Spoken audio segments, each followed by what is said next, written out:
Hello and welcome back to the Karma Stories podcast. I'm Rob and I hope you are having a wonderful day today. Today I have an epic saga for you of an entitled brother, a crazy van truck, and an OP that is tired of his brother's crap.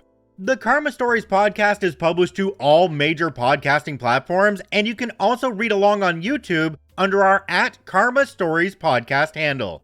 Today's episode is sponsored by my 3D printing website. Visit dangly3d.com where you can get your hands on your very own Carmen Chameleon 3D printed Karma Stories mascot. And yes, it comes with cookies. My 3D printers have been running non-stop for the past couple of weeks, and there's a bunch of new listings on the site right now for epic dragons, more keychains, and more fidget toys. Check it out at dangly3d.com. Alright, on to the epic saga of Entitlement. Let's jump right in. This story comes to us from No Chrysler for Me. I warned my brother not to buy that Dodge. Now he's blaming me for not letting him use my truck. This story is going to be long and inevitably tick some people off, either from my personal view on cars or from my idiot brother. So throwaway account because I don't want to get in a debate about it either. But to start off with, I refuse to buy anything Chrysler. They look fantastic, but their quality control is not good for most of their vehicles, and they don't last unless you put a lot of money into them. Several people I know bought one and regretted it. Overall though, this post is going to be half about a problem child of a truck and half about my idiot brother. Feel free to call me condescending if you like, I really don't care. And for those of you who want to ask why I keep helping my brother when I get no appreciation, I no longer am. This was pretty much the final nail in the coffin. My older brother has always acted like he knows best, because he is older by a shade under 2 years. Our parents did well raising us both as equally as possible. But my brother, after he moved out on his own, got a swelled ego that just kept getting bigger. An apt description is to call him a Chad wannabe, I suppose. I've only owned vehicles I thought would be reliable, like my '03 Toyota Tundra that I bought nearly 3 years ago. It's got a 4.7-liter V8 engine and over 250,000 miles on the odometer, yet it still drives fantastic.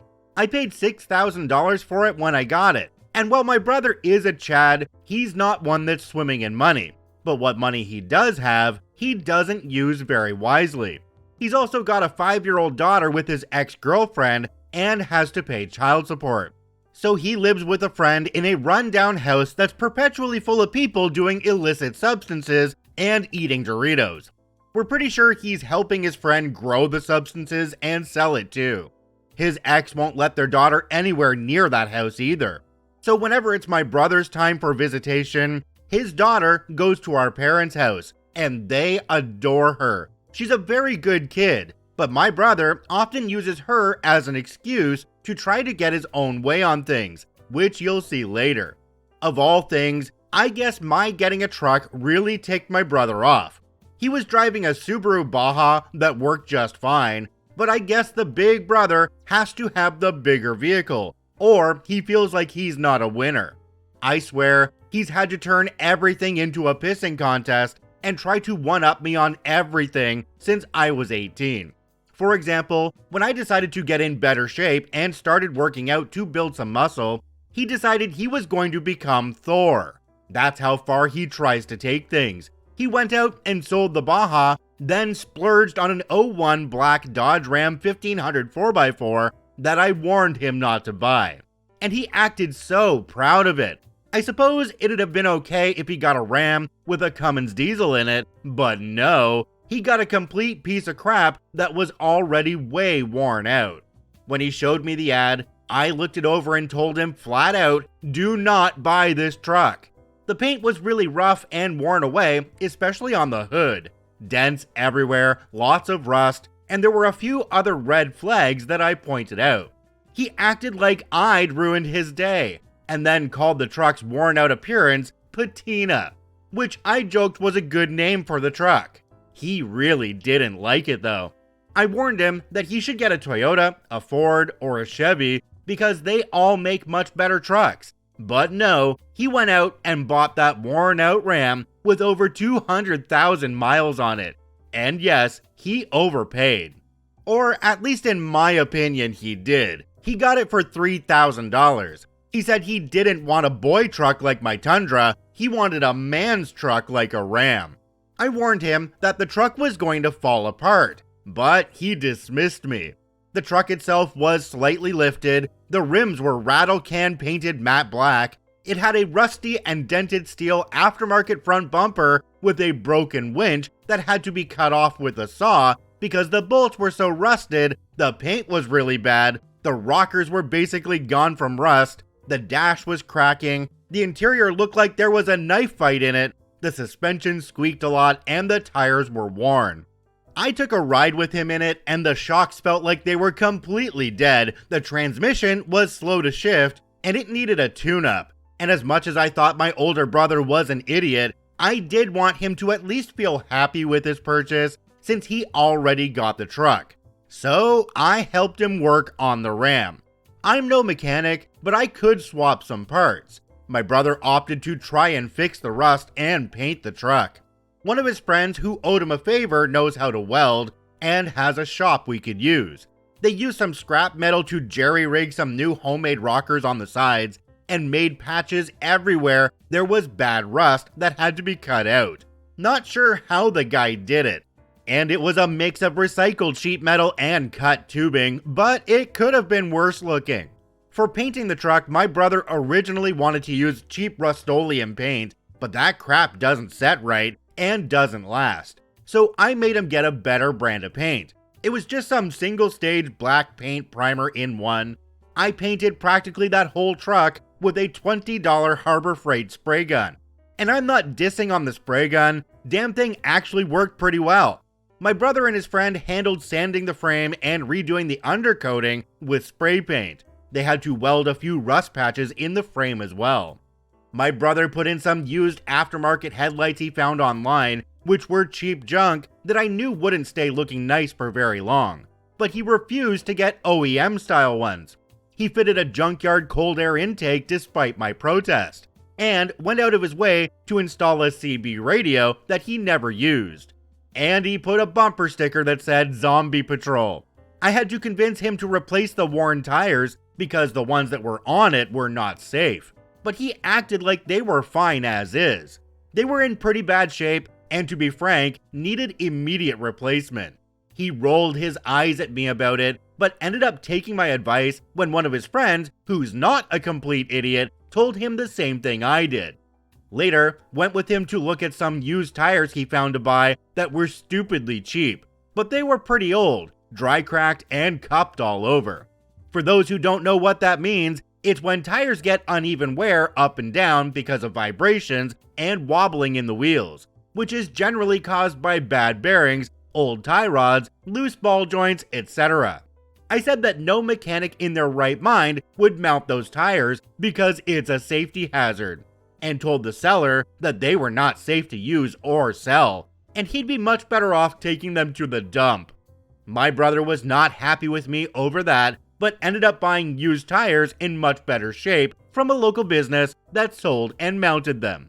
In order to make the Ram a little better, I put some Lucas stop slip in its transmission, ran 2 cans of seafoam through the gasoline and 1 more can in the oil. Then I deep cleaned his interior, hand stitched shut the cuts in the seat, flushed the radiator, and coated the entire inside of the bed with a special spray paint that's specifically made for it. The truck actually looked good, but the engine sounded like crap till I seafoamed it. I warned my brother to go easy on it as I don't trust the engines or transmissions on Dodges at high miles. Of course, he didn't listen. First thing he wanted to do after getting the Ram's first oil change and tune-up was a drag race with my Tundra. And that old motor oil came out nasty. There was actually chunks of gunk that came out in it. The seafoam likely broke all that crud loose, and it came to rest in the oil pan. My brother actually had to take the oil pan off just to clean it all out. But after all of that and a tune-up, the engine sounded a lot better. So I guess with the Ram running good, my brother felt like that meant his truck was now better than mine in every way. and he insisted we race. He had the 5.9 liter Magnum V8 and I still beat him. And I mean, it wasn't even really a contest, and my truck is completely stock. And yes, he demanded a best 2 out of 3. I didn't even want to race to begin with, but did so one more time just to try and sate him. And I won again. But he still demanded another rematch and claimed he just needed to get the hang of the Ram. Well, I refused to race him again, so he started practicing racing down the strip repeatedly on his own with a friend timing him. I guess doing that had some bad effects on the engine because a few days later, the Ram started overheating. I looked in the coolant and saw bubbles popping up in the overflow while the engine was running. Yeah, he'd blown the head gasket from flooring the accelerator so much. At 200,000 plus miles on a Dodge engine, it wasn't a surprise to me. My brother was freaking out about it because the truck was undrivable, and he didn't have the money to fix the engine because he'd spent everything he had on everything that had already been done. I suggested running some gasket sealer called Steel Seal in it because it worked for a friend. Well, to my surprise, that stuff actually worked, and the engine went back to running normally, but it developed a tick later that got a bit worse with time. My brother drove that truck everywhere, and because he has some stupid need to compete with me, he decided to go camping last summer at the same time and place as me. I have an old camper trailer that a friend sold to me for $500, and I fixed it up. And with the pandemic ruining fun for just about everything, I wanted to get out and enjoy nature for a few days. So you can imagine what my brother did. He went out and got a camper trailer too, and bigger than mine at that. Only it turned out to be in bad shape. And who helped him fix it before going camping? Me. And his friend with the shop too. But mostly me. Because he wanted to bring his daughter camping with him, and he needed his camper to be in better shape. I don't really know crap about woodworking, and most of the materials my brother got for the repairs were used crap he found online or laying around. Old used plywood, used pallets, 2x4s that I'm pretty sure were left out in weather for a while, and more.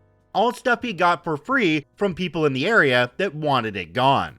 The camper needed half its floor ripped out, rotten wood in the walls replaced, the roof resealed, a new vent put in, and there was plenty of mold that had to be bleached. We got that all fixed and cleaned up, and then my brother repainted it. Then he went camping in the same place as me, and it ended up turning into a friends and family camping trip with way too many people because he invited his friends and somehow convinced our parents to come along too. Imagine 2 old camper trailers surrounded by tents. That's basically how it was. And during the stay, my brother kept bragging about how he's got a camper and his friends don't, and all the work he supposedly put into it. And he didn't mention my helping him once. I called him out on it too, but my brother's friends took his side, including the one who actually helped with the work. At least until our parents told him to stop being a dick and tell the truth, which then got his friends laughing at him and saying he wasn't man enough to admit he had help.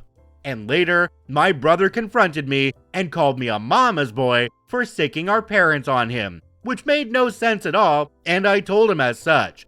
I didn't sick them on him, they did that themselves, because his ego wouldn't let him give credit where credit was due. So in response to that, he got drunk and we nearly had a fist fight. My parents ended up taking his daughter home early, and he really didn't seem to care, just gave him an excuse to drink more and smoke substances. The next thing that went out on the Ram after the head gasket was the cold air intake. It was right after the camping trip too, and probably happened on the way home. The engine blew open the cone filter because he bought the cheapest one he could find.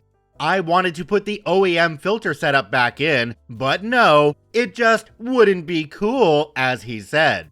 About a year later, and the Ram needed a new radiator, water pump, and catalytic converters put in pretty much all at once, and my brother complained to me about the cost. And no, needing a new radiator and water pump was not related to the gasket sealer. The mechanic said they were on their last legs for some time already.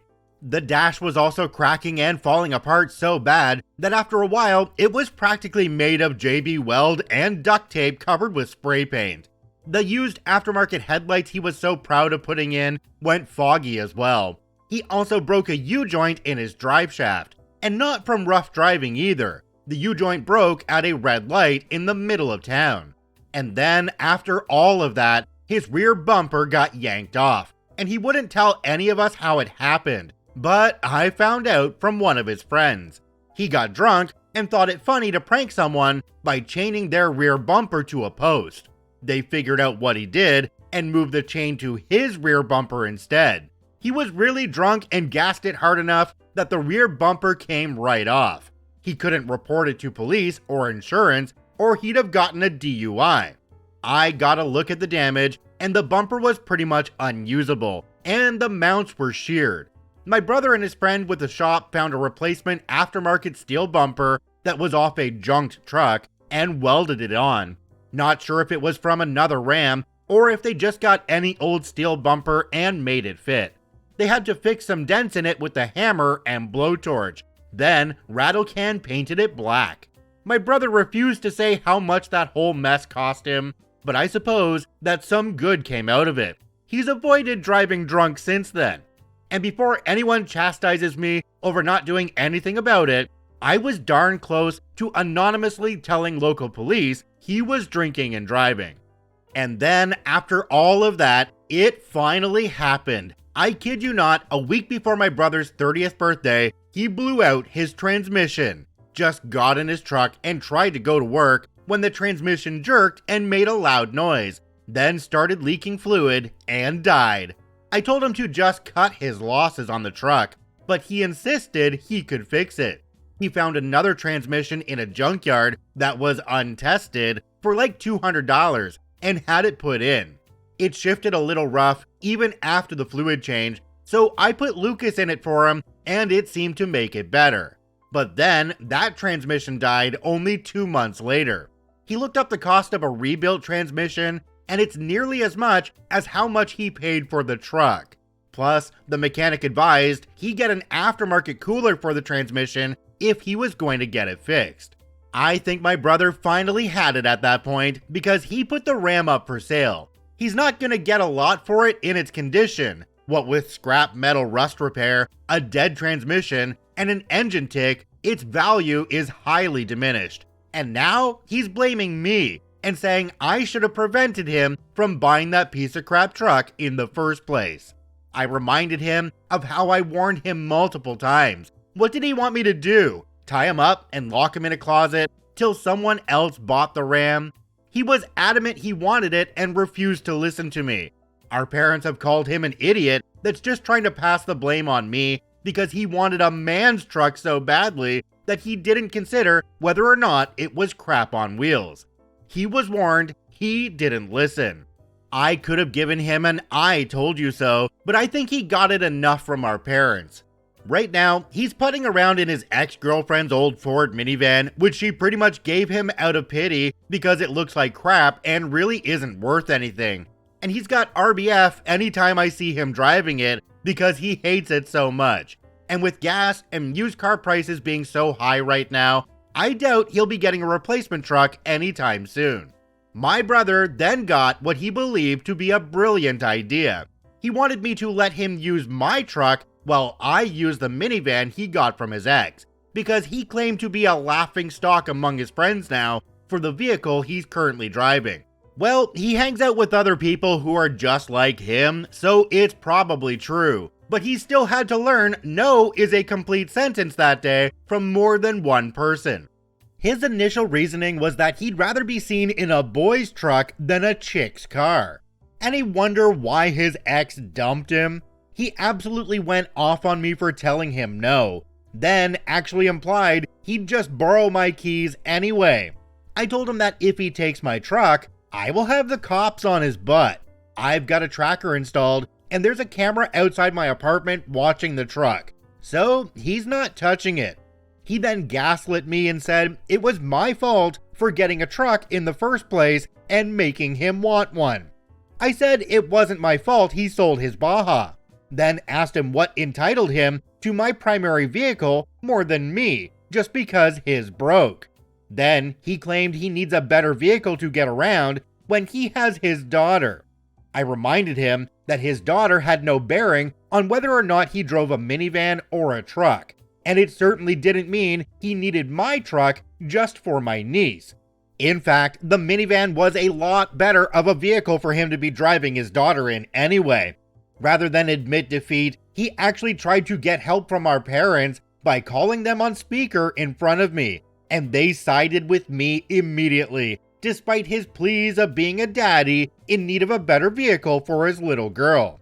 My dad called him a man-child, and my mom told him to stop bugging me as none of this was my fault, and to stop trying to weaponize his daughter to get what he wants. They also agreed it was safer for him to drive the minivan with my niece riding with him, and that they hated the Ram anyway. He left in a huff and has avoided speaking to me for a week, but I still see him around. My brother is not a very good driver, and I will never let him behind the wheel of my Tundra, so long as it can be helped. Not that he'd ever let me drive his Ram anyway. He loved to joke that I couldn't handle a man's truck, but now he's so sore that I won't let him use my truck that he's pouting and giving me the silent treatment. But I really don't care. I came here to rant after all. Jumping down to the comment section on the first part here, we have one from a user called Mr. Fluffpants1349. It says, I read most of it. Stop entertaining your brother being so competitive. This whole novella just exudes I'm better than my brother, even though he thinks he's better than me. Should have drawn the boundary at telling him it wasn't a good idea to buy it, then not offering to fix it up. If you were really above his competitive behavior like you are trying to assert in your mind-numbing diatribe, you would never have agreed to raise him. You're just as petty and competitive. I have a feeling the only reason you helped him so much in the first place is because you wanted to feel validated in your feeling superior. Yes, he's certainly an entitled douche, but you enabled it to stroke your own ego. OP responded to this one and said, believe me, you're not the first to say that. And I don't mean online, nor am I denying any part of it. Yes, I never should have raised him. And yes, I have a bit of a competitive streak myself, but not all the time. I didn't really go into the race to prove my truck was better. It was just to humor my brother for the moment because I hoped he'd get it out of his system. I didn't even really care if he won, but I wasn't going to let him win either. I've got my own problems to work on, and I plan to get therapy for it soon. Another commenter called Lord Tengill said, your parents sound like solid people. That is at least nice to hear. OP responded and said, they are very solid people. They worked hard to raise me and my brother well. But after he moved out on his own, he became like he is now. He had some attitude problems growing up, but as brothers, we used to be very close. But that seemed to change in the blink of an eye. My parents have tried to work with him on getting his life in order, but he just keeps spurning or taking advantage of it. OP's brother in this story sounds absolutely exhausting to be around, but I do have to agree with the one commenter that OP kinda sounds a little bit exhausting as well. OP is definitely enabling the brother, helping fix the truck, racing the brother, just basically doing what the brother wanted and not expecting anything in return. OP, there's a reason why your brother craps all over you. It's because you're a pushover. Alright, we have 4 updates to this story. Let's get into the first one now. This update is titled, Brother Wants to LS Swap His 01 Dodge Ram, and he's upset neither I or my parents will lend him the money he'd never want to pay back. I was supposed to be done posting here, but I guess not. In my last post, I told a very long story about my brother and his insistence on buying a piece of crap Dodge Ram that I helped him fix up because I was too nice to say no. A lot went wrong with that truck, from a blown head gasket to the transmission dying, getting replaced, and then dying again. And he finally admitted the Ram was a lost cause. But it wasn't a surprise for me that he changed his mind. He didn't get any offers for the truck, mainly because he was trying to ask way more than it's worth. And you can only get so much money out of a polished turd. Since then, it's just been sitting in the front yard of the house my brother rented half a room in. Though, actually, he's recently moved into that camper he bought, and I helped him fix because the owner of the house added another tenant. So he gave up his space to live in the camper since it's parked alongside the house, and he no longer has to share a room. Gives him more privacy, I suppose. Not sure I'd trade my apartment for a camper though, not unless I had to anyway. My brother supposedly gave up on the Ram, but he changed his mind when a friend of him told him they know a guy that offered to LS swap the Ram for him. Now, I'm not the most knowledgeable person, but aren't LS's small block V8s? That Ram has a big block 5.7 Magnum. Quite a size difference between the two. Then again, I don't really know if the 5.7 quite qualifies as a big block either. And I suppose it's not the size of the engine, but the power. And my brother has his eyes set on an LS V8 engine in the junkyard. Out of what vehicle, I don't know. But it's apparently a working engine complete with a transmission and cooling system parts. And they want $1,000 for all of it. My brother wants to put that engine and transmission in his Ram, but he doesn't have the money. The guy who does LS swaps has offered to put the engine in for him for $2,000 if he does most of the teardown of the engine bay and gets the old engine and transmission out, as well as the needed parts ready. So now, my brother has been going around asking friends and family to borrow $3,000, and no one will lend him the money, especially not me or my parents. I have the money, but I learned long ago not to ever lend my brother anything because he refuses to pay it back unless you make him. And even then, he tries to act like he doesn't remember owing anyone anything. He previously owed me $2,000 already, until I made him pay most of that back a year ago. He still owes me $400 of it, and I kept records because I frankly don't trust him. Our parents are not in a position to lend my brother money, even if they wanted to. My dad is retired with a bad back and knee, and waiting on approval for government benefits. And my mom still works, and is the primary bread earner for the house right now. My brother went to them begging, and they told him no, and he really made a fuss when they did. Soon after my brother left their house, I got a call from my parents telling me my brother was likely headed to see me next, because they refused to lend him money. They said that he tried to use his daughter as an excuse again, and that he hates driving a minivan that he refers to as a chick car. He wants his truck back, and he figures if he puts GM parts in it, then it'll be hunky-dory. Yeah, I helped him with that truck so much, but with the lack of appreciation for my help, and his taking credit for the work I did, especially when I worked on a camper for him, and he claimed he did all the work on it to his friends during a camping trip. Then turned his aggression on me when our parents told him to stop lying in front of everyone. My parents warned me that bro was likely on his way to see me next, and sure enough, a few minutes later, I saw his van pull in. He got out and then did some sort of walk around my Tundra twice. Yeah, he's clearly still mad. I have a working truck and he doesn't.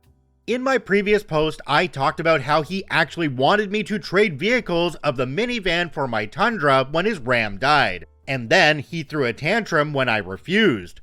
Not only is that not a fair trade, but he acted like it was the most brilliant idea ever when he suggested it, then practically had a meltdown when told his idea sucked. So until coming to my door to beg for money, he's not spoken to me in weeks. I opened the door and confronted him before he even knocked, and just so he wouldn't know our parents warned me, I asked him what he wanted. He beat around the bush, then gave me his whole crocodile-teared sob story of needing $3,000 for the LS swap. I swear, he worded it like I'd be giving money to orphans in need. I mean, he even did the bit with cupping his hands together. Just how much of a sap did he think I was?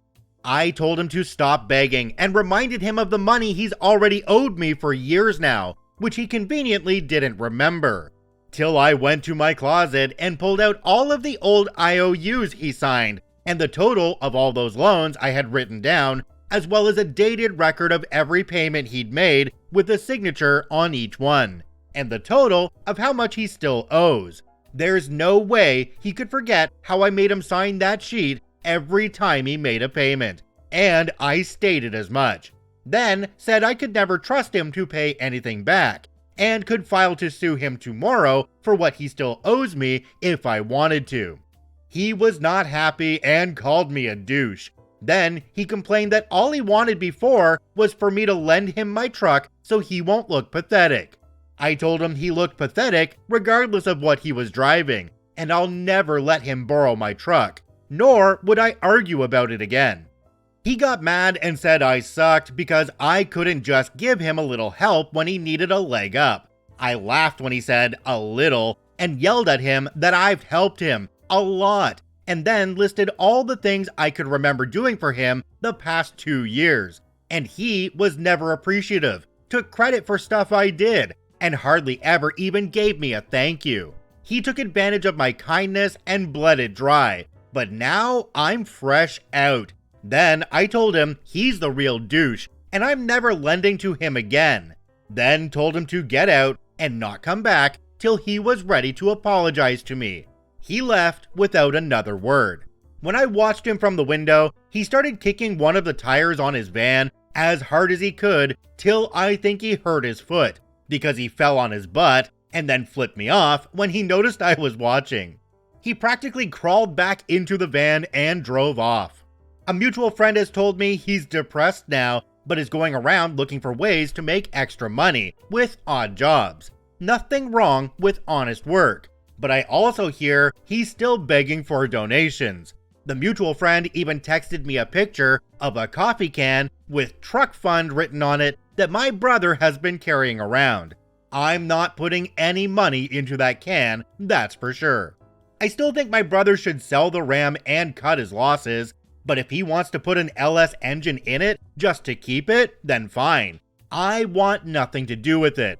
I've had it with that truck and his attitude. I'm not going to help him with anything anymore till he decides to pull his head out of his butt. And it's deep up there too. Like, loves the smell of his own stank deep. Jumping down to the comment section on this one, we have one from a user called PanPan90. It says, if he tries to get you to lend a smaller amount, try telling him that he'll need to sign a contract that will be even more airtight than the IOUs and will be notarized by the court system. That ought to stop him from asking for money from you again. Have your parents make the same stipulation. He might stop hitting them up too. OP responded and said, a good suggestion, but I'm not even going to entertain the thought of loaning him anything, and I doubt our parents will either. If OP's brother thinks it's only going to be $3,000 to do an LS swap to a completely different branded truck, they are absolutely dreaming. It's never just as easy as putting the new engine in and oh my gosh, everything works. There's a lot of other things that need to be changed as well to actually get this working. And that means a lot more money as well. I sincerely hope that OP sticks to their word and does not help the brother with anything anymore. It really sucks when you give things to people and you get nothing from them in return. Not even a thank you. I personally know how that feels, and I will never give that person things again. Alright, let's get into OP's second update. This one is titled, My Brother Sold His Dodge, Blamed Me for It Yet Again. Again, I'm back here to post. A fair bit has happened in the past few weeks, so I'll split it into 2 posts. As many readers know from my previous post, my brother wanted to do some sort of LS swap in his 01 Dodge Ram 1500 after he blew up his transmission twice. But that pretty obviously fell through. He couldn't get the money together fast enough, and the LS engine and transmission he had his eye on for the project sold before long at all. I guess that made him admit defeat once again because he put the Ram back up for sale, and this time didn't price it too high and found a buyer in a matter of days. He ended up selling his Ram 1500 for half what he was originally asking when he first tried to sell it. Somebody, I guess who's a home mechanic, showed up with a long bed trailer and snatched it up. They said they already had an engine and transmission ready to go in the Ram. So I guess to them it's a quick flip. I mean, it's had a lot of rust repaired and it's been repainted. The undercoating was redone, it's slightly lifted, it had a new radiator and catalytic converters put in, and they make aftermarket covers for those dashes that tend to fall apart. So I guess to a mechanic, it's a quick flip truck that'd be in and out of his shop fairly quickly. My brother and I at that time still weren't speaking, since I chewed him out when he came begging to me for $3,000. So everything I know about the situation comes from mutual friends and our parents. My brother was still blaming me for what happened to everyone he could. Not because I got a truck and somehow made him want one too. No, that ship has sailed. This time, he's griping about how much money and work he had into that Ram, only to get $1,500 back. A costly mistake indeed. And somehow, it's still my fault to him. And believe me, he's been asked how it is my fault. And I've heard he tried multiple different excuses, none of which made any sense. Excuses like, OP wouldn't give me the money to fix my truck or lend me his, and now I look like a chump. Or, it's all OP's fault I'm stuck in an effing minivan, so helping me was the least he could have done. Even his pothead roommate said he was being a narcissistic idiot, and that's saying something, as I've met those guys and they are huge idiots. I've heard my brother was laughed at a lot for it by his friends. He tried complaining about me to mom and dad too, and they didn't let that slide. They called him out on everything. Called him a jealous, narcissist man-child, and then kicked him out of the house and said to not come back till he gets his head on straight, stops blaming his crap on others, and apologizes to everybody, especially me, for projecting his problems onto. He can't keep their granddaughter from them anyway, as her mom brings the girl to their house instead of where my brother lives. My brother's friends told me he was basically spending all his spare time pouting and locked in his camper. One of them said they think he was actually crying in there and refusing to come out after he sold the Ram. If he hadn't been such a douche to me, I'd feel sympathy for him, but I'm fresh out of that after everything he's put me through. I heard he spends a lot of his spare time on his laptop and phone browsing used truck ads, but it's gonna take him a while to afford anything with prices being so crazy right now. Plus, his standards. It's gotta be a man's truck after all. Whatever he ends up getting, he can save up and get another Dodge, or a Toyota like mine, or any other brand for all I care. Even a Honda Ridgeline would work. By the way, I'm not dissing that truck mechanically, just not a fan of the way it looks. He can't afford to sell his minivan anyway, because it's his only source of transportation. Not that it's really worth much of anything. Though what he did next, none of us saw coming. He decided to turn that old van into some sort of homemade truck. Jumping down to the comment section on this one, we have one from a user called The Filthy DIL. It says, wonder if this man baby believes that women look at his truck and think, ooh, big truck, big pecker. I got news for him. They think just the opposite. Truck, car, van, they're all transportation. They get you and what you need to haul from point A to point B. No vehicle is more manly or girly than any other. OP responded to this one and said, unless you put eyelashes on the headlights. I hate when people do that. It just looks so gaudy. Another commenter down below called Comfortable Key 4059 said, seriously? I've met a few narcissistic people in my life, but the fact that he's blaming you for his screw up takes the cake. Especially saying it's your fault he's in a minivan. OP responded to this one and said, he's been this way for over a decade now. He wasn't so bad till he was 18 and moved out on his own. But after that, he just went crazy. It does sound like OP's sticking to what they said and not helping the brother out anymore. And the parents have also cut the brother off until he mans up. So it sounds like things are going in the right direction here, even though the brother probably can't see it. Alright, let's get into OP's third update. This one is titled, My brother decided to make his van into a truck. Asked for money again, I gave him pennies. Okay, part 2 of this mess. Is my brother really so obsessed with having a truck that he had to go and do this? Apparently yes. I mean, on some level, I applaud his ingenuity when he made this thing. but he could have easily ruined his only method of transportation.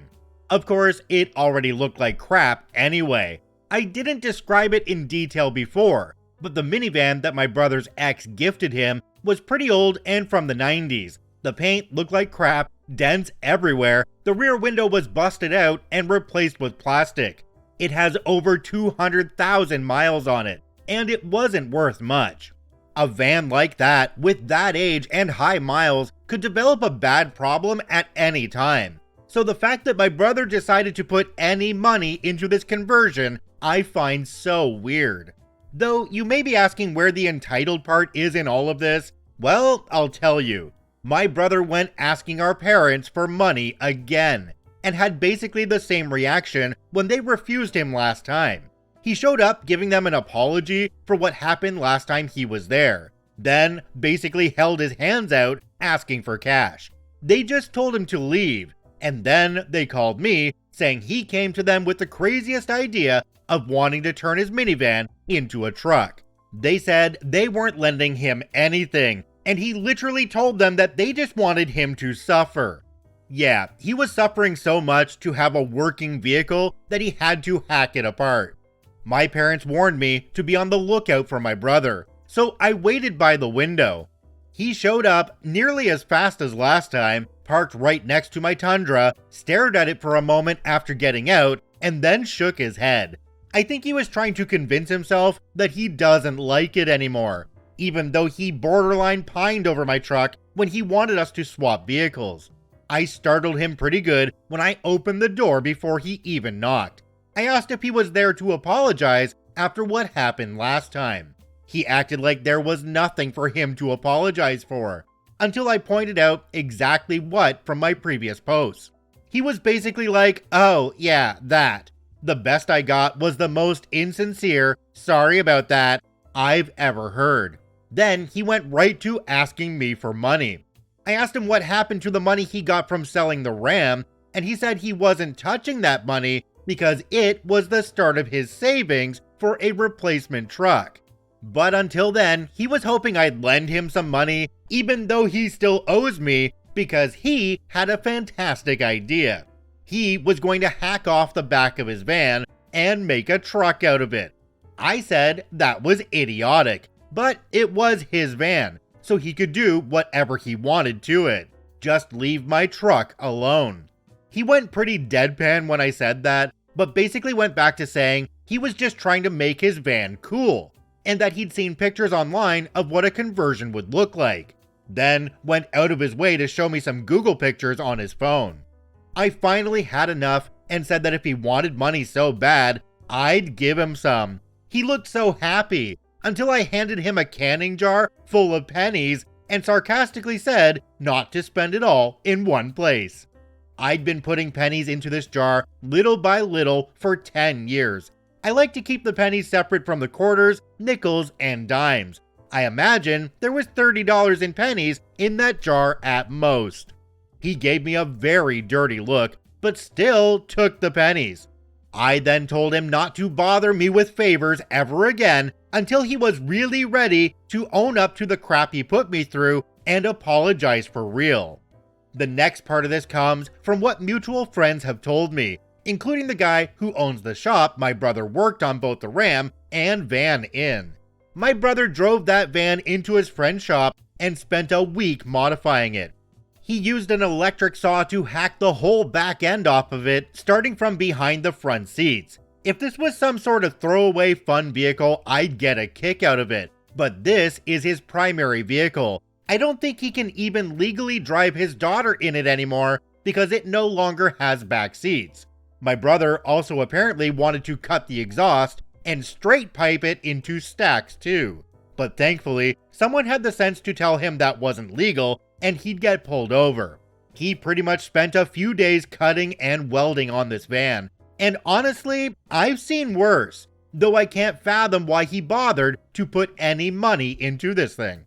But he did. I think it's mostly junkyard parts, recycled wood and scrap metal, spray foam, and some spray paint and glue. He had to build a partial subframe behind the seats and weld the rear side doors shut to make it structurally sound. so he didn't completely half-butt it.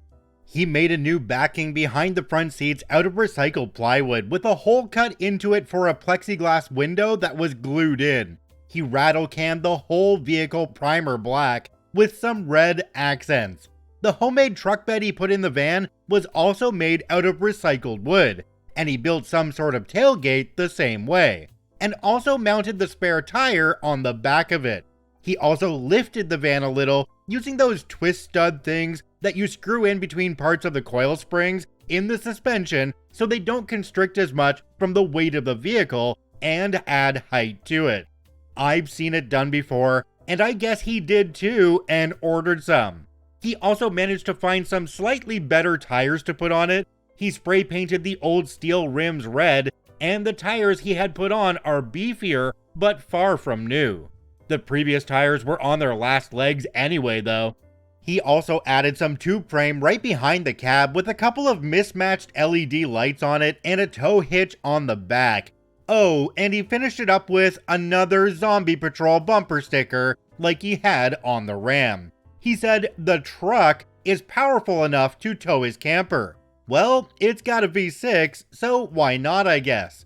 The camper he owns and is currently living out of is only a little bigger than mine anyway, and mine's pretty small. My brother brought this creation to our parents' house, and we all saw it. He called us a bunch of doubters, and then made a big show of gassing that crazy thing up and down the street. He kept yelling, "It ain't a chick car no more," like he was high on his own ego and adrenaline. Then he told us that he planned to lift it more with bigger springs and tires when he gets the chance, which our dad warned him would be very bad for it as it's not really a truck, and he could break an axle or something else doing that, and he was better off not modifying it any further. Of course, my brother acted like our dad didn't know what he was talking about. He was a tow truck driver for 30 plus years. He knows what he's talking about. They argued a little more, and my brother said the van truck was still just temporary anyway until he got a man's truck again. Of course, the rest of us were basically just like, whatever floats your boat, man, now go away. Well, no surprise, my brother's ex refused to let him drive their daughter around in that homemade van truck because she deemed it not safe. The girl has to use a booster seat, and I think legally needs to ride in a backseat with it because of her age and size. Though if I'm wrong on that, feel free to correct me. I'm not gonna tell you what state I'm in, and I know laws differ, but it is the US.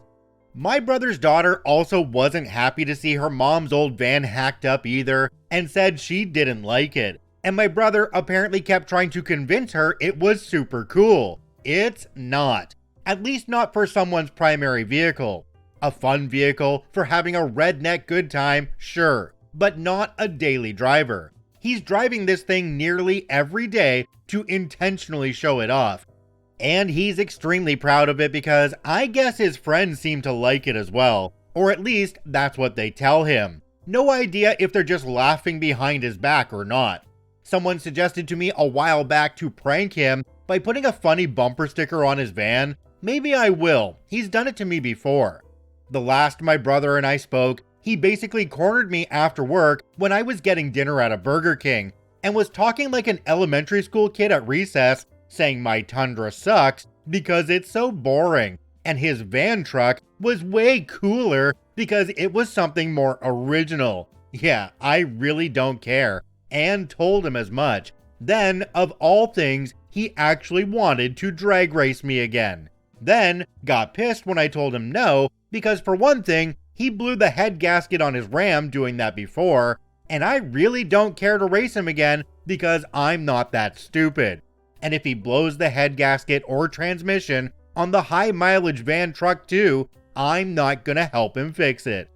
Well, he ended up rolling his eyes at me before leaving and called me a douche yet again before driving off while playing the song Magic Carpet Ride on full volume.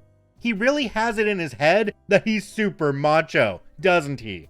OP added an edit at the bottom of this one. It says, "Edit, yes, I understand many of you want to see pictures of this crazy vehicle my brother made, but I'm not going to post any because if my brother knew and saw this account, he'd threaten to sue me and say I'm defaming him. I know this because he's threatened it before when I posted pics of him and his antics on social media. When I heard he actually went for a consultation with a lawyer, I deleted all those posts. So if you're gonna say pics or it didn't happen, I really don't care because I don't want to get sued. Knowing my brother, he might destroy that van truck thing within a year anyway. He likes to do stupid crap behind the wheel. My guess is he'll either blow the motor from being a leadfoot or break the whole thing doing something you'd see in Dukes of Hazzard. Jumping down to the comment section on this one, we have one from a user called Murky Celebration 231. It says, "If I was your brother's ex, I would be so pissed right now. I'm sure she gave him the van so that he could get to work and continue having a relationship with his daughter if he needs to take her anywhere. He turned around and once again put his ego ahead of everything. She could have sold that van for scrap and at least got a couple hundred out of it. He sounds like a 12-year-old. So glad you and your parents are saying no to him. Your stories are hysterical though. Honestly, it's because we've all either met or dated someone just like him." Many other people in the comments were mentioning that OP's brother might be having some kind of mental break or should maybe go in and get diagnosed because things aren't running properly upstairs. OP pretty much said that wasn't going to happen because he's a grown man and makes his own decisions and he would never do that. I completely understand the mother of his daughter not wanting her to ride in the truck van because it sounds like a cobbled together piece of garbage that's just waiting to hurt somebody. Alright, let's get into OP's final update. This one is titled, "My Brother Just Won't Quit." I have more to tell now about how my August went. The crazy van truck thing my brother built was already bad looking enough as it was, but he's gone and made it even worse. He went out and got some junkyard truck mirrors. I'm talking the big old ones that are chrome steel for big trucks of the 70s and 80s. He put them on his van truck with self-tapping screws and hot glue. And of all things, he got a Dodge Ram emblem and glued it onto the grill. The van truck is a Ford for crying out loud. He also replaced the steering wheel with an aftermarket one I'm pretty sure was out of a junkyard vehicle because it was all scratched up.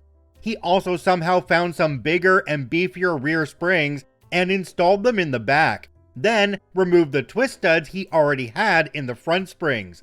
So the vehicle has quite the angle of attack now, but not so much that I'd really call it lifted, more like mildly raised, though it's better than how he had the suspension previously.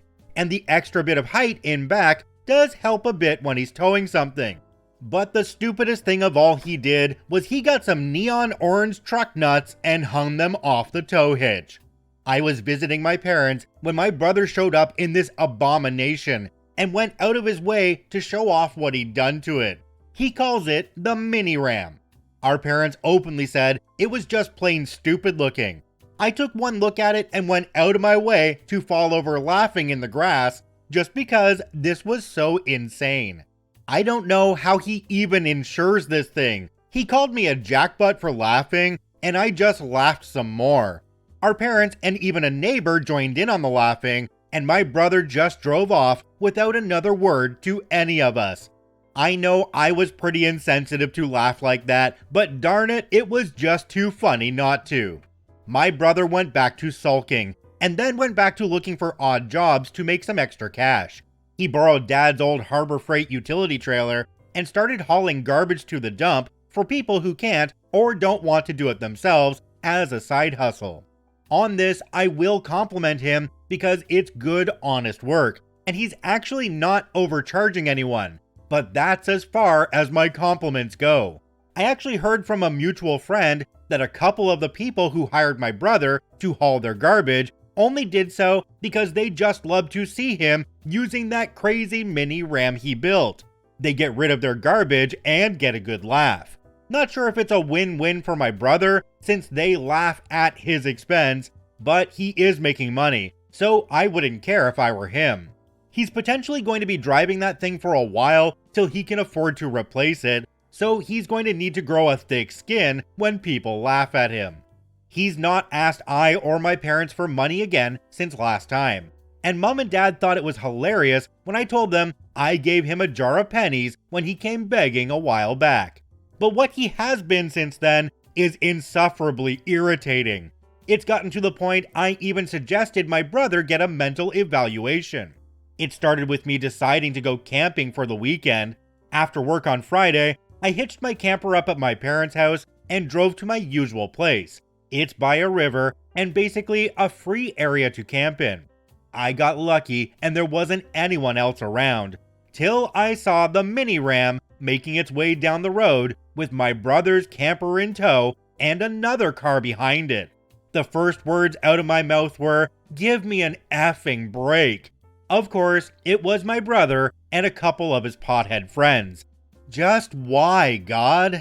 My brother parked in the same campsite as me, and I ended up laying some ground rules since they wanted to share the area. Rule number 1, leave me the hell alone. Rule number 2, leave me the hell alone. Rule number 3, leave my stuff the hell alone. Rule number 4, leave my food and beer the hell alone. No surprise, they broke all of those rules in just one night. I have a decent portable generator that I use to keep my camper powered and the fridge cold. I had a stock of cheap beer and plenty of hot dogs to cook on a mini charcoal barbecue. The first thing is that when I started my barbecue, I was just going to cook enough hot dogs for myself, but my brother and his friends begged me to let them cook theirs on my barbecue as well because mine was already lit. Fine, why not? Only they didn't bring many wieners, so they ended up begging for some of mine because they ran out fast. They were smoking a lot of pot and had some serious cases of the munchies, so they went through all their food like they were in the middle of an eating contest. I told them tough luck, I only brought enough for myself, and they should have brought more. I got a pretty good one-finger salute from all three of them for that. They also were running out of beer on the first night, which I'm sure no one here is surprised to know, and I caught my brother trying to steal some out of my camper. He was drunk, but plenty lucid enough to know what he was doing. He just casually walked right in while I was listening to music on noise-canceling headphones and tried to walk out with a six-pack of talls. But I caught him and made him give the beer back. He did try the, "Oh, sorry, I was so drunk I went in the wrong camper" excuse, which I called BS on, as he knew exactly what he was doing. He could still talk fine, and wasn't looking like he was about to fall over like he usually does when he's wasted. He just said, "Fine," like a man-child, and set the beer down in my camper doorway, then intentionally farted in my direction as he walked off. And it was very nasty. Like, I'm surprised he didn't crap himself nasty. Glad he wasn't standing near a fire. My brother ended up running down the batteries on his camper playing loud music and hooked his power line up to my generator without asking and unplugged my camper from it. He doesn't own a generator yet, so he just decided to hook up to mine and waste my gasoline. I didn't notice for a few hours, but when I did, I was pissed and ripped his cord off my generator and yelled out his name. He just made some drunken excuses and then said I should be sharing anyway since we were camping together. I said we weren't camping together. I was happily camping alone, and he was a leech who followed me. Then I got all my stuff together and locked myself in my camper for the night. I also locked my generator and gas cans in my truck's canopy so they couldn't get at them. They knocked on my camper door a few times, but I never answered. I had to pound some whiskey I brought in a flask to get to sleep because of all their noise. The next day, my brother and his two friends were butthurt because they ran out of beer, food, and power. But I didn't give two craps and refused to let them have anything of mine. What I brought was for me, and if they wanted more, they can drive the 15 miles to the nearest store in the morning and get some, which they had to do with hangovers. I packed well. I had 2 big sandwiches from our local supermarket, pre-packaged and ready to eat. I had eggs, cheese, and bread to make myself breakfast with a propane hot plate. I cooked scrambled eggs with sliced hot dogs in them and a grilled cheese sandwich to go with the eggs, and I had plenty of beer and soda remaining. Of course, my brother didn't have any of these things because he didn't come prepared. He just figured he could use my stuff since I was already there. I told him to leave me and my stuff alone, and next time, make sure he has enough supplies to at least last the weekend. My brother finally did something smart and moved his campsite further down the road from mine. We didn't talk for the rest of the time we were there. On Sunday morning though, I was woken up to my brother and his friends shooting cans with a .22, and they kept that up till they ran out of ammo, which took forever because they were using a single shot .22. My brother has had it for years. It was his first pew-pew. He bought it for like $50 at a pew-pew show more than 10 years ago. It's a super simple pew-pew and can only load one projectile at a time because it has no clip. So you have to shove the projectile into the barrel manually and set the bolt, meaning a box of 50 projectiles goes a long way with this pew-pew. I think they were intentionally shooting with it all morning to irritate me. Good thing I have those headphones. Then that evening, when I was packing up to go home, so was my brother. It was like he went out of his way to leave just before me so that I'd have to convoy behind him the whole way home. Yes, you all know by now from my prior posts that he is that petty, but I didn't really care. We were driving to the same place, and he's not a slow driver anyway. I took a different road as soon as I could though, dropped off my camper back at my parents' house, and went home. None of you will be surprised to know though that my brother the next day bitched to our parents about what happened. I ended up giving my side of the story over the phone on speaker while he was still over there because they didn't really believe him. My brother had a total mantrum over that, and I said that maybe he needs to see a doctor or something because I think he's got some sort of mental problem. Our parents agreed with me that he had a screw loose, and my brother said we could all screw ourselves and left like a bratty teenager. What a douche. Jumping down to the comment section on this one, we have one from a user called Multiplyingly Feral. It says, I don't think it's a loose screw. More like, cause he was allowed to get away with it, he froze his mindset to that of a perpetually entitled teen to the world. I was going to sarcastically suggest his vehicle was an artistic expression of the state of his life, but apparently it actually runs, is registered, and insured. Feel for you, man. Getting stuck with an entitled idiot for a brother is just cruel. OP responded and said, yes, I'd commend my brother's redneck ingenuity with that mini-ram if he wasn't an entitled douche. I'm actually hoping for the day he stops trying to compete with me. Another commenter down below called Roxa and Cows Gaming said, I'm very sure your brother has 0% camping skills, because when I was a kid back in the 90s, we brought 4 things for camping, which was tents, food, a pocket knife, and a lighter or matches based on what was available at the time to light a campfire. OP responded and said, you're right, he has no real camping skills at all. In fact, until he bought a camping trailer, he barely went camping at all because he dislikes tents. He'd go if somebody else had a camper he could borrow a bunk in, and he sometimes borrowed an entire camper trailer if he could. He's currently living out of his camper that I fixed up for him right now too. He gave up the room he was renting to live in the camper in the house's yard. When I bought a camper, I did so because the deal was too good to pass up. It's old, needed the roof resealed in some areas, the caulking had to be redone, and a couple of rot spots repaired, but it's simple and works good for me. The camper my brother bought nearly needed to be gutted. The original wiring is pretty much gone, so I had to put aftermarket lights in it, and I had to redo the back wall with wood he supplied, which was all used stuff he picked up for free or super cheap all over the area.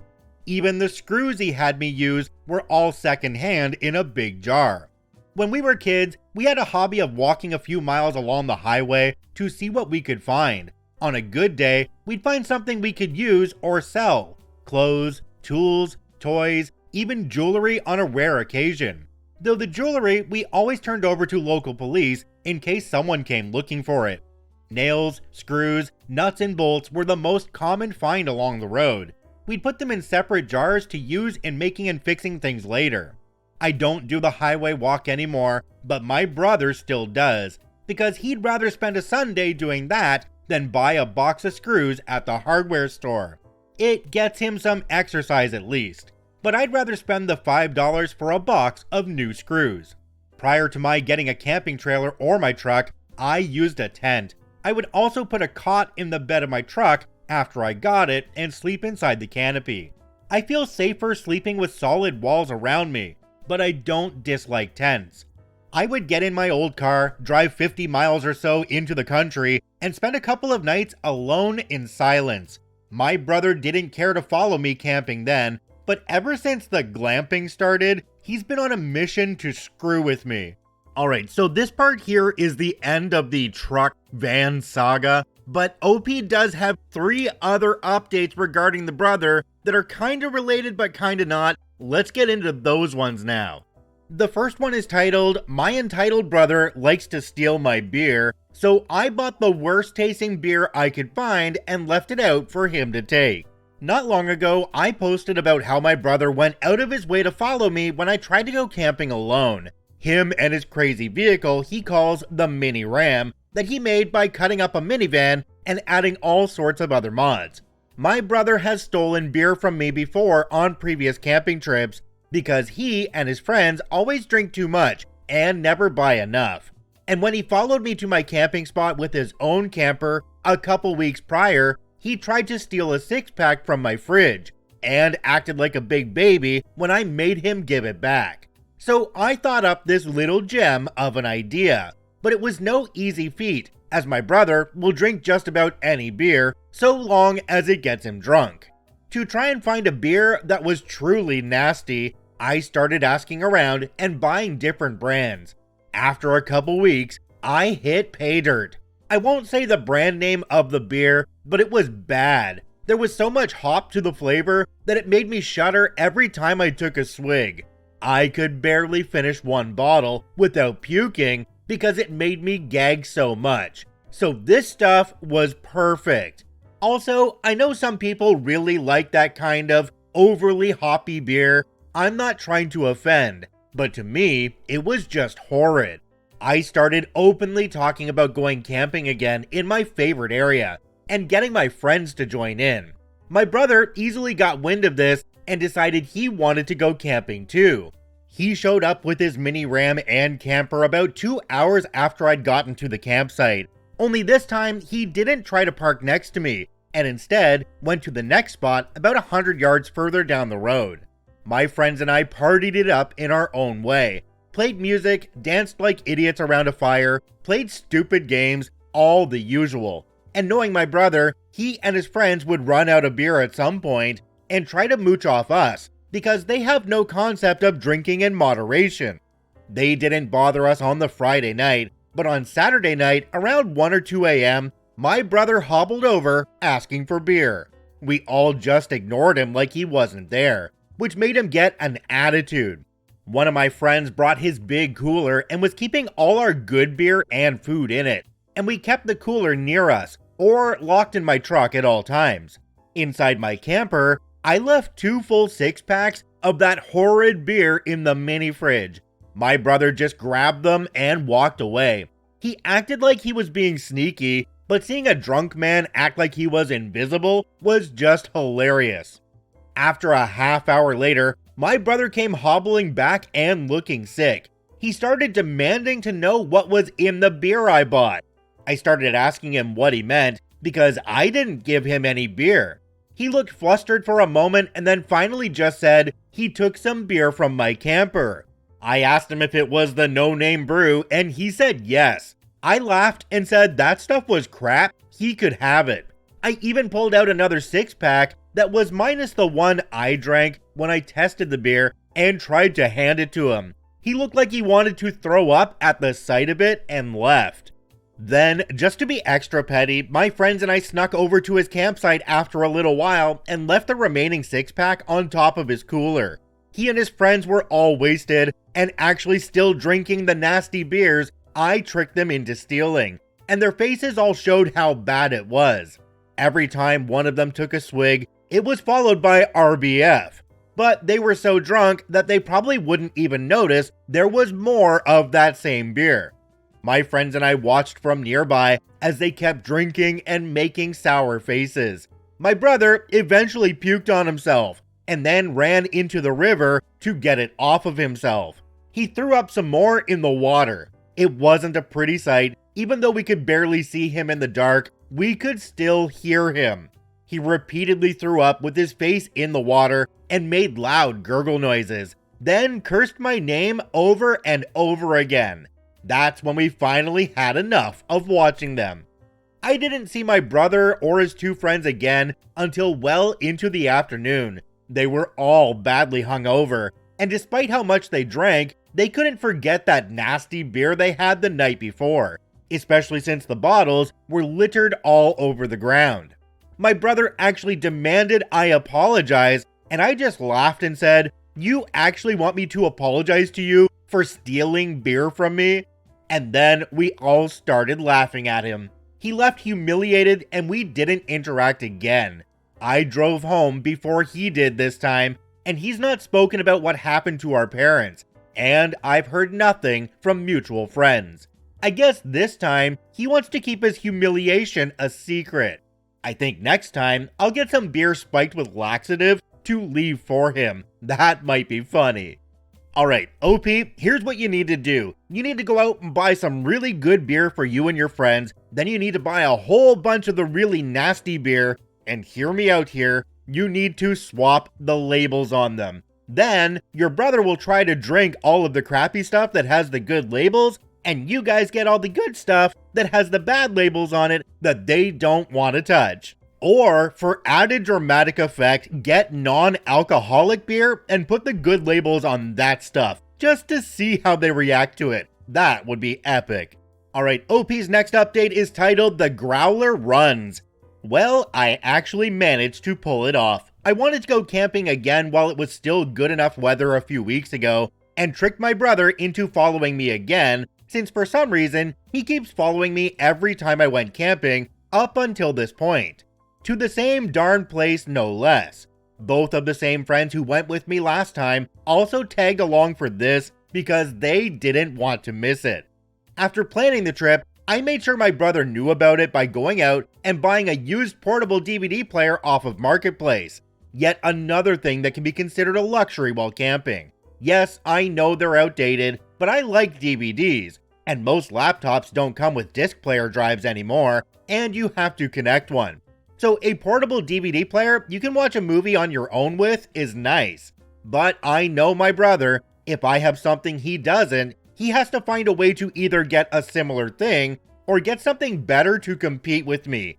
If he can, that is. Sometimes he tries and gives up. I mean, the portable DVD player I got only has a 9-inch display, but it functions like new, and I got it for only $20. I got it still in the original box by the previous owner, who bought it for his kids and they barely use it. I know my brother is trying to save money right now to buy a replacement truck after he had to sell what was left of his Dodge, so he gave me quite a passive-aggressive, must be nice type of comment when I posted a pic of the DVD player on social media, and pointing out that I can now enjoy movies in comfort while camping. But the post also mentioned the next time I was going camping with friends, so getting the DVD player seemed like a nice, innocent excuse to talk about it. With my brother now baited, I went to a local place that fills growlers specifically and had them fill several growlers belonging to my friends and myself. I bought an extra growler bottle that was different looking from the rest so I'd know which was which. The clerk had no idea I put the laxative into the bottle just before it was filled. He didn't even bother to look if it was clean. I just told him all of the growlers were recently washed, and he filled them without question. That growler only fit in my small fridge after I took out all the shelving, but I got it in there. The rest of the beer we kept in a couple of coolers to be kept away from my brother. I still can't believe he fell for this after what happened the last 2 times, but he really is a creature of habit. He and his friends get super dumb when they drink, and they'll act like they're in a college frat and do very stupid crap. Just like I expected, my brother showed up and parked his camper at the same campsite as last time, just down the road. The first day, he didn't bother us until the evening. He and his buddies came over pissed drunk and wanting to screw around. They saw that we were drinking beer from growlers this time and asked which beer we'd gotten. which was a nice honey beer. No, I will not say which one, because it's a local brew that'd clue people into where I live. I could see them all look upset because undoubtedly they only brought a few 18 packs of the cheapest beer they could find, which I later confirmed to be true when I saw they had a mix of Pabst and Rolling Rock. My brother asked if he could have one of the growlers, and one of my friends told him to F off, and that they were ours. We did split the cost of filling them 3 ways. My brother looked really angry, especially since I took that moment to break out the portable DVD player and started playing the movie Buckaroo Banzai, a classic I've always loved. Sure, it wasn't much for 3 guys sitting on long chairs to be watching 80s movies on a 9-inch screen, but it was enough to make my brother fume, especially since he likes that movie too. Over at his campsite, they don't have a generator and have to run everything on battery. My brother has a boombox that uses D batteries, and I imagine they needed a good few of them to make the music last 3 days. But other than that, they just had their phones and some portable solar recharge stations for them. They do have my brother's laptop, but it can't play DVDs, so my brother basically gave us a F this and trudged back to his camper.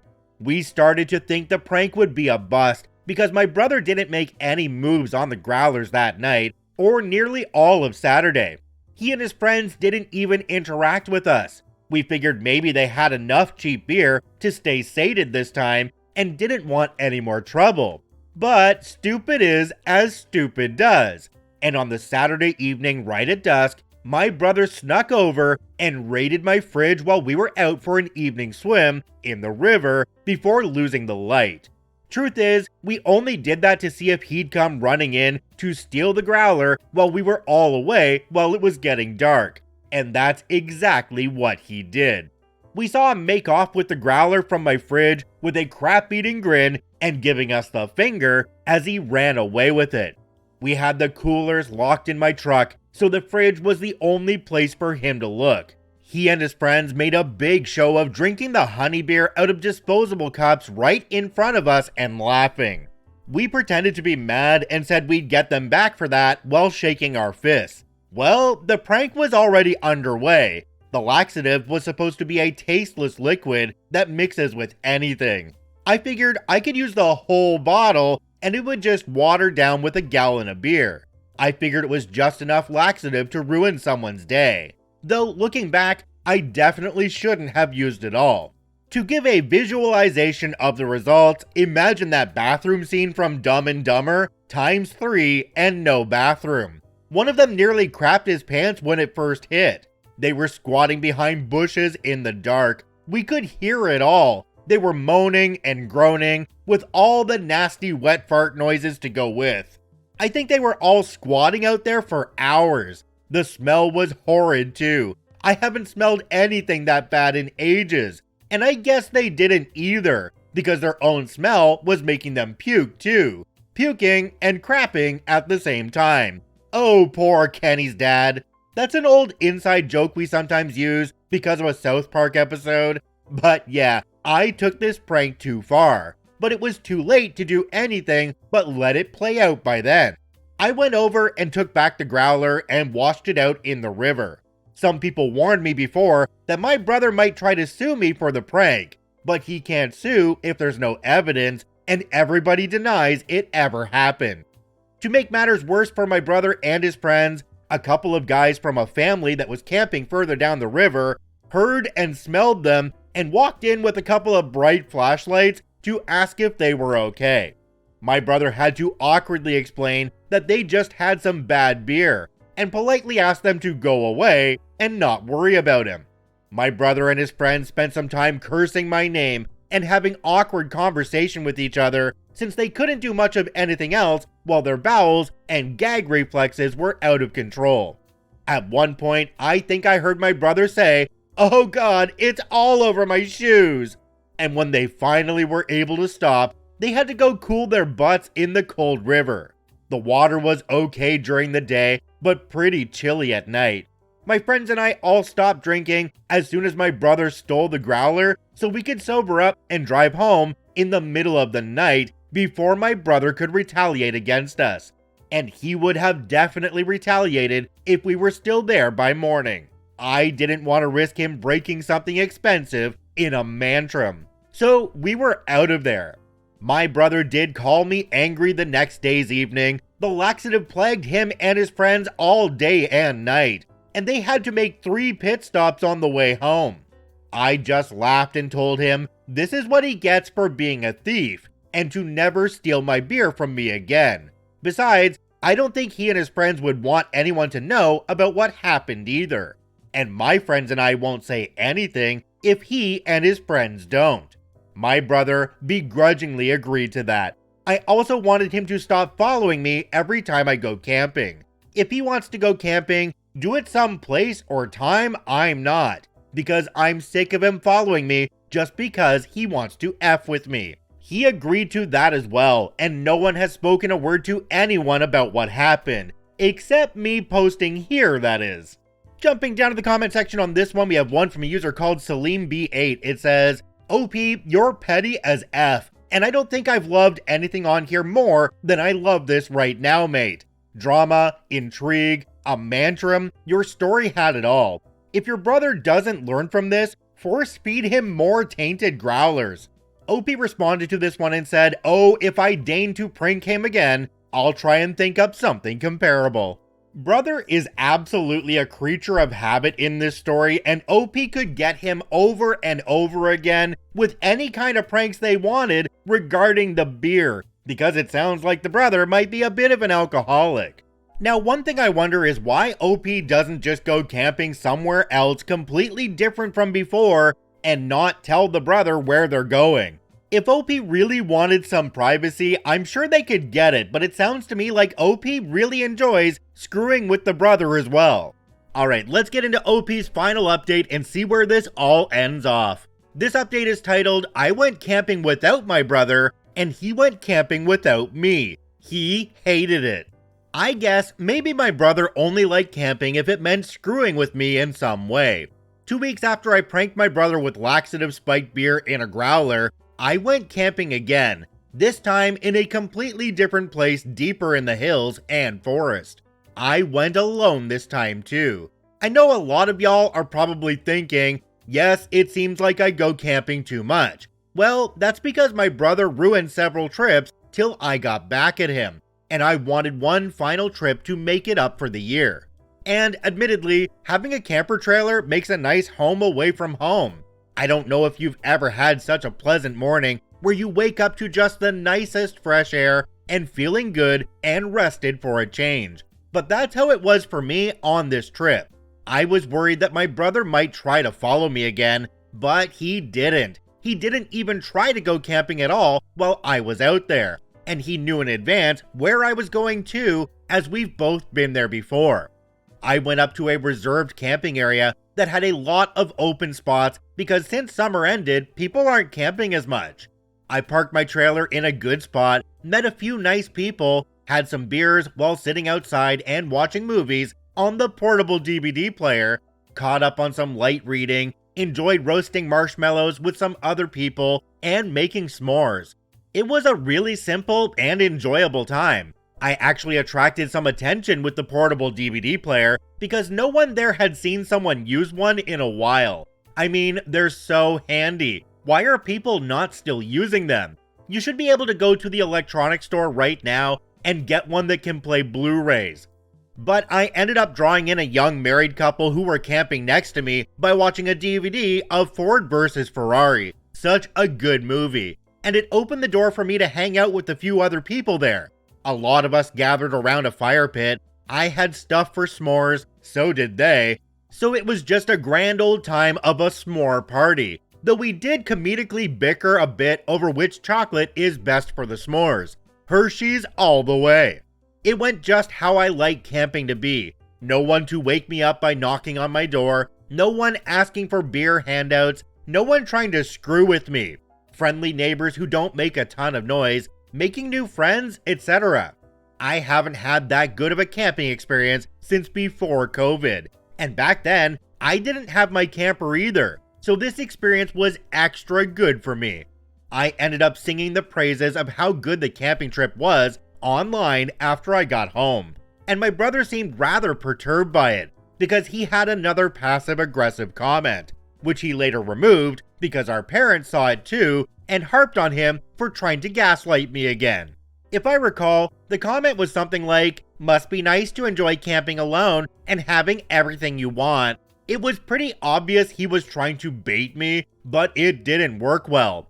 So what does my brother do? He decides he's gonna go camping the same way I did, in the exact same place too, and on the following weekend. Suffice to say, it did not go well for him. Firstly, he went online and found a used portable DVD player like I did for cheap, but he whined that he paid more for it than I did mine. And I don't think he was a fan of the screen size, but it was all he could find on short notice. Then, when camping, he complained online about the people there not being so friendly to him. Ergo, he probably annoyed them until they told him to go away. If you're meeting my brother for the first time in such a place, he can come off as either a whiny butthole, a mooching hothead, or a general douche. And he talks people's ears off about things he makes up and exaggerates. If you try to walk away, he'll follow you. He complained they laughed at his mini-ram, and he also said he felt like he was being judged by them for having cheap beer. That kinda sounds like paranoia to me. He also complained that it wasn't very fun to watch DVDs on a player that only had a 9-inch screen, even though he has a TV and gaming setup in his camper since he lives in it now. He didn't have a proper way to power it up without a generator or power outlet. Anyway, if all that wasn't bad enough, he complained of just being very bored in general. There was no one there he could get away with pestering, and I doubt anyone enjoyed his bragging about the mini-ram, and he probably had little else to do other than sitting around on his phone. He live streamed a video of himself going hiking, and shortly after the video started recording, he tripped over a stick because he was paying too much attention to his phone and landed on his face. He was trying to show off and act like he was some sort of professional while doing a fake British accent. The fall gave him a black eye and swollen left side of his face. He deleted the video off his social media before most people saw it, but some people, including myself, still caught it. Then his last day was spent mostly indoors of his camper because it was raining heavily. That's why I wanted to get my camping urges over and done with before the fall rains really kicked off. Fall and winter is mostly just swampy rain here, and we get a lot of it, so flooding in some areas happens a lot. Pennywise would drown. My brother basically spent that last day watching DVDs on his portable player, playing on his phone and laptop, and not doing much else. He pretty much posted online about every little thing he was doing because of how bored he was. Then said he was just going to go home and play video games. But when he tried to leave, the mini-ram wouldn't move. It started, but wouldn't shift into drive. He panicked and called me. Over the phone, we talked and came to the conclusion that most of the fluid had leaked out of his transmission after I had him check it. So I drove down in heavy rain to meet him over there at dusk with some new fluid and a bottle of Lucas transmission fix to help the seals and the shifting. That got the mini-ram going again, and my brother begrudgingly reimbursed me for the gas I used to get there and for the fluids. He also later admitted the mini-ram is shifting better. He somehow went this whole time without bothering to check the transmission fluid. I'd like to say the look of defeat he had was priceless, but this time I couldn't even laugh at his misery. His ego already took a bad enough hit that he had to call me for help.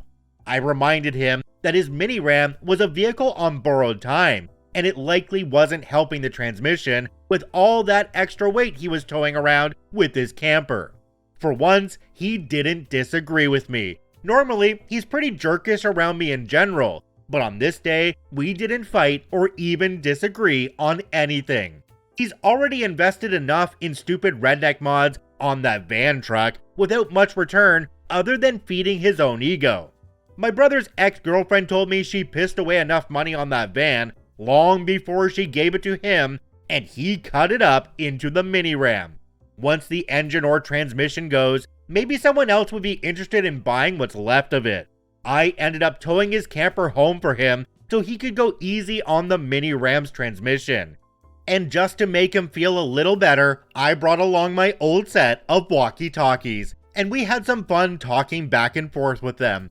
We both took a crack at trying to speak trucker, but admittedly, we're both terrible at it, which is ironic because both of our parents know CB lingo inside and out from the 70s and 80s. I got my brother's camper back to his home, and we were having an awkward goodbye when his douchey housemates started making stupid jokes at us. And of course, my brother had to be himself and join in on it with them.